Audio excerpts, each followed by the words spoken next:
I am so sick of reading mediocre books. I am so tired of reading books that are just meh, that are just good, that are okay, that there's nothing wrong with it, but there's nothing amazing about it. I'm tired of that just okay feeling. So I'm trusting in you guys, and I'm going to be reading your book recs to hopefully get out of this mediocre book slump.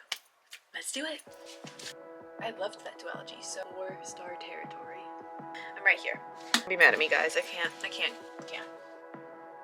Wow, being a mood reader is so hard, but yeah. You're left wanting more? I'm gonna give you a little more. Hello my friends, welcome to my channel. I'm Kim. I'm so excited you're here with me today. Welcome to this week's reading vlog. This week, as I mentioned, I'm going to be reading books that you guys fully recommended to me. So I have a full stack of books here that you guys recommended, that you guys said were absolutely amazing and that I needed to read. So as someone who is very much a mood reader and as someone who has been struggling with reading slumps this summer, I figured I'm gonna let my mood decide, but I'm also gonna let you guys decide what I'm going to be reading for the next 2-ish weeks, and hopefully we'll avoid a reading slump, and maybe, just maybe, we'll find some 4 or 5-star books. I really hope so, because I need some really, really good reads. I'm going to do a flash of each book that you guys recommended, and then when I read them, I will get into more depth of what they are. So, we have Never Lie by Frida McFadden, my first Frida, by the way. I have Taurus Season by Brynne Weaver. This is a dark romance. This is a thriller, dark romance. Yesteryear by Carol Claire Burke. This is a contemporary fiction, a little bit of magical realism, and it's very popular right now. I have The Winged Game by Sophie Kim. This is a fantasy sports romance. Yeah, think about those genres together. Excuse me. I have Pretty Dead Things by Kelsey Cox. This is a thriller. I've heard such good things about this one. And then finally, I have The Night and the Moth by Rachel Gillick, which is a fantasy romantasy. So I think I have a really, really good,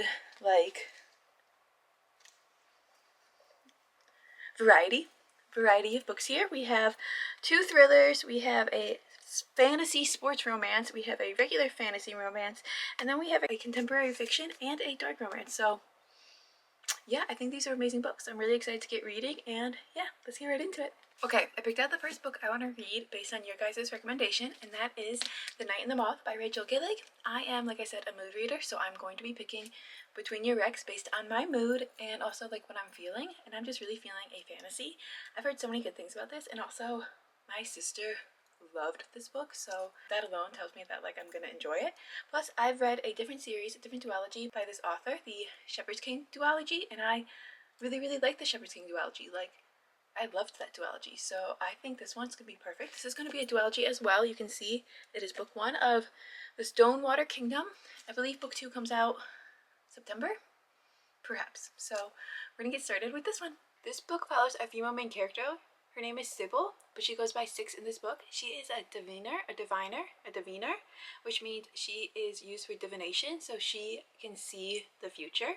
And basically, she sees the future, or she sees the outcome of things through her dreams, and in her dreams she receives signs from these 6 figures known as the omens. So people travel far and wide basically to learn their futures from her and to get themselves divinated for. I'm not sure if I'm pronouncing that right, but basically she's a prophetess and people travel from far and wide to come and have her dream and read the omens for them. Just as Sybil and her 5 sisters, the other diviners, are nearing the end of their service, a king and his knights show up, and one of the knights basically just has disdain for the entire concept and has no respect for Sybil or the diviners. Diviners?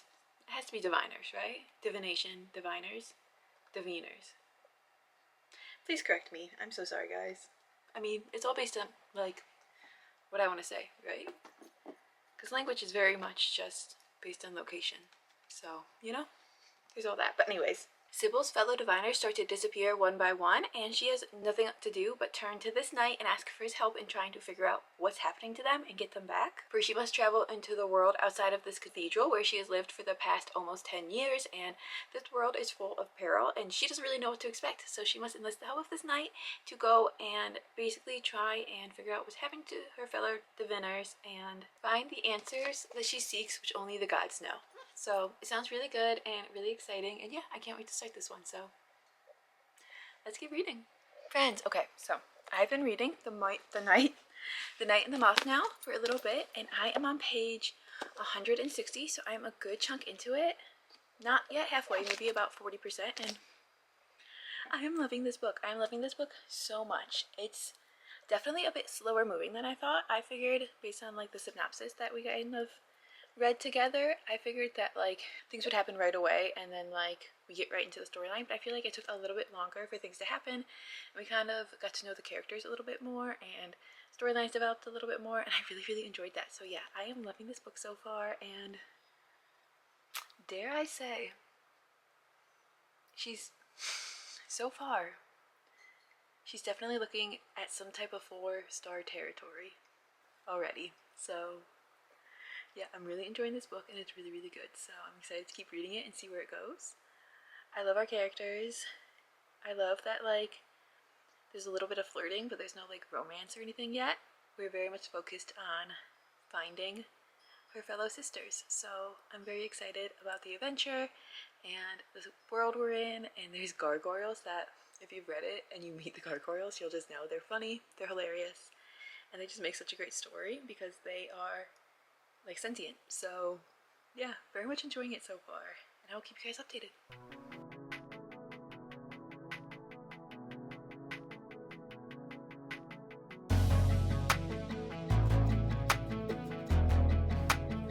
Okay guys, so it has been a few days and I am making my way through Night in the Moth. Actually, I'm right here. So I have less than 100 pages left. My Kindle says I have like an hour and like 44 minutes left or something, so I'm really excited. I'm still loving this book. I really am. It's really good. We're going on an adventure, a lot is happening, and yeah, I'm just really enjoying it. I like the writing, I like the world, I like the characters, I like it all. So I'm really enjoying this book, and I'm almost done with it. So the game plan is to hopefully finish this weekend, or no, that's a lie, is to hopefully finish this today, if not tomorrow morning. So it is Friday, so I want to finish this. I'm sorry. There's a spider. I have to kill it. Okay, I got it. Don't be mad at me, guys. I can't. Alright, sorry about that.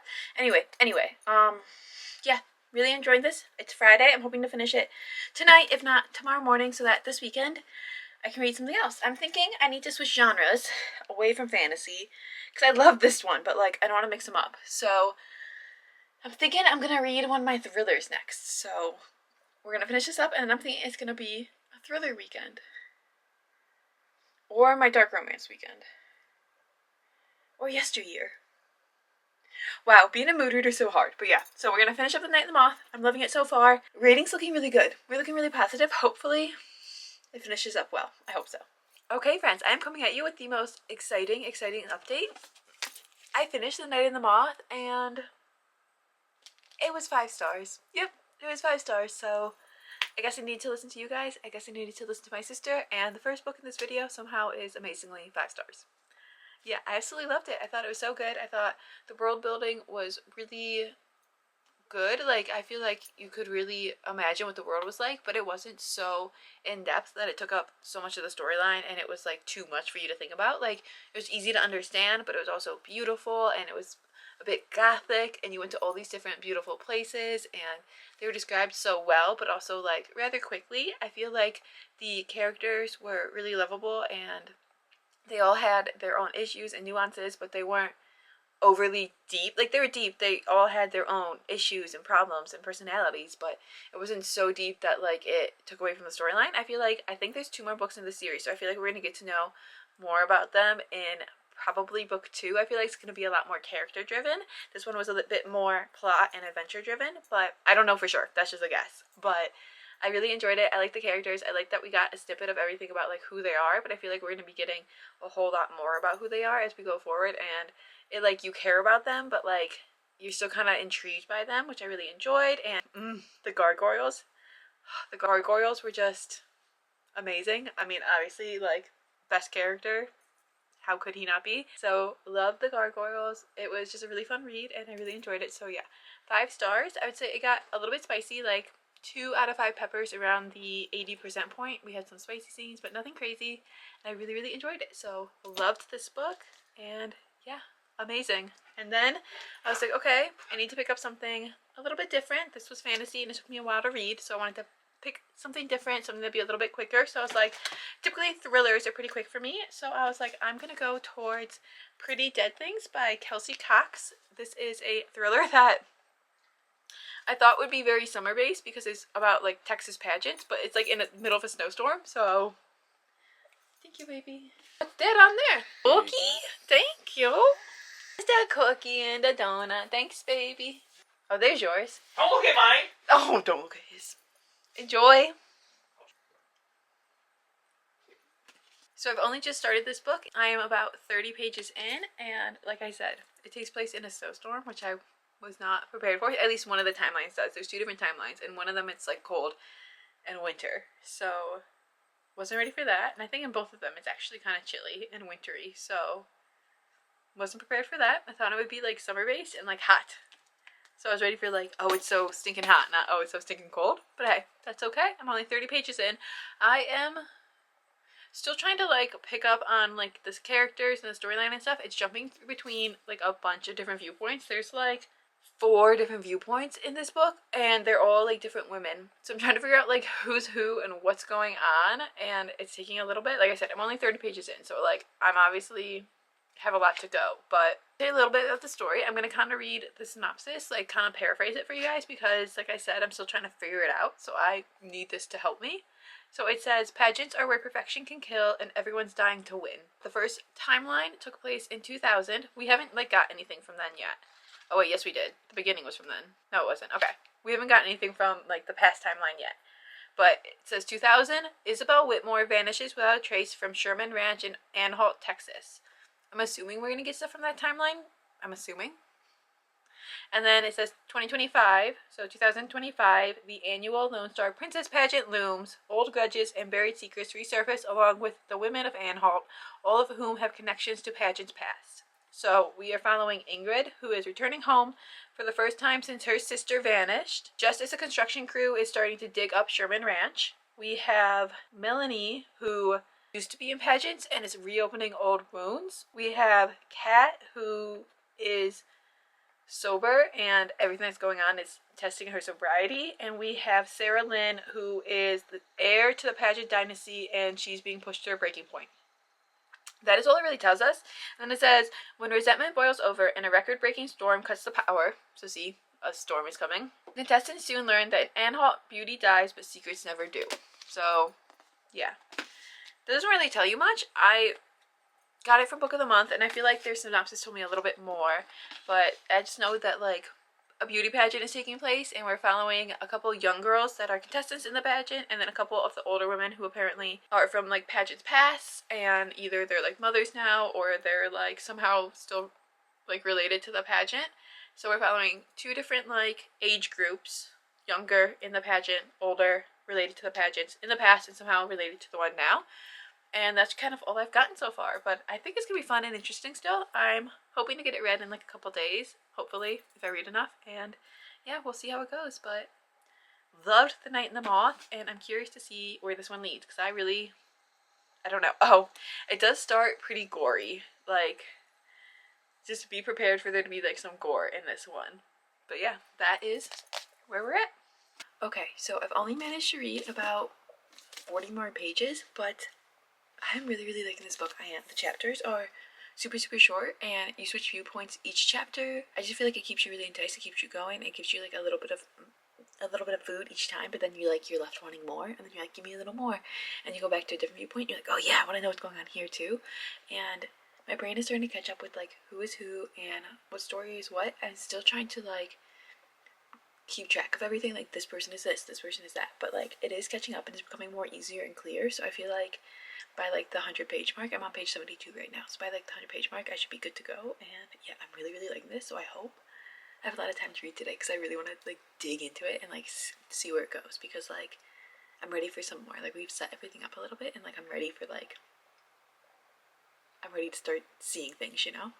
Yeah, I'm excited. I wanted to pop in with another little update. I have about 110 pages left in Pretty Dead Things, and yeah, I'm still really enjoying it. It moves so fast, it's really fun. I have a grasp on all the characters now, and we've had some big reveals, so like we're getting a lot of good things throughout, and yeah, I'm really enjoying it. I have some thoughts about what I think is going on, and what I think is going to happen, and who I think like the bad people are, and all that kind of stuff, but we'll see.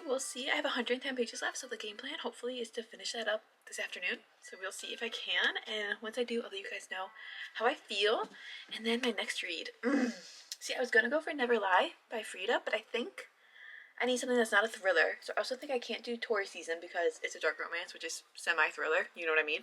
So I'm thinking we either have to do Yesteryear or The Winged Game. So I want to look up if The Winged Game is a standalone, because if it is, that would be amazing. I might do that one. Otherwise, I'll definitely maybe do Yesteryear, because I'm not sure if I really want to start another series.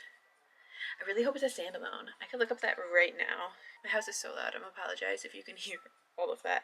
Yes, it's a standalone fantasy. It is a standalone fantasy sports romance and tells a complete story within one book. That's amazing. So we'll see what I feel like after Pretty Dead Things, but I might go for The Winged Game or I might go for Yesteryear. We'll see. Hopefully my mood will just kind of dictate what I gravitate towards. So hopefully it'll be easy for me to pick. But yeah, we're going to finish up Pretty Dead Things. I have some super exciting news, and that is that I finished Pretty Dead Things last night. And I ended up really, really liking it. I really did. I thought this book was really fun. I thought that the ending was great. I think that there was a lot of good storytelling and good writing in this book. The book was definitely a quick book. It moved really quick and really fast, and I feel like it was quite a quick read. Like, the chapters were really short, and you kept switching viewpoints, so you wanted to keep reading and see what was happening, and you got a little snippet of things, and then you would like jump viewpoints, so it kind of kept you like engrossed and interested, which I thought was really fun and really interesting. I loved that we followed all these different women and girls. I thought that was just fun, and just I love following women, so of course I love following a bunch of different ones and seeing how they're all complex and different, and they all had gone through so many different things in life and were going through different things, and how they were reacting. And I thought it was really great. And there's a lot about female friendship in this, and a lot about the expectations of females and the expectations of beauty queens. And I just thought it was such a good fun read, and it was such a like a little bit of a different thriller because it was like pageant queens, and I really liked it. And yeah, I feel like I've just had a giant run-on sentence, but those are my thoughts on the book. I thought it was really interesting. I loved following all the women. I liked the twists and turns. I thought the writing was really good because you would get snippets of stuff, and I also think that the author did a great job of like leading you down different paths, so you weren't quite sure who the shady person was. I feel like there was like a couple that I was like, I don't think it's them, and then there was a couple that I was like, it might be them. And there was a couple that I started being like, oh, I don't know. And then there's like some twists that I was like, maybe this will happen, maybe that'll happen. And like they kind of did come to fruition, but not in the way that I expected them to. So yeah, I really ended up liking this book. I rated it a 4.5 out of 5 stars. So it was really, really good. I really loved it.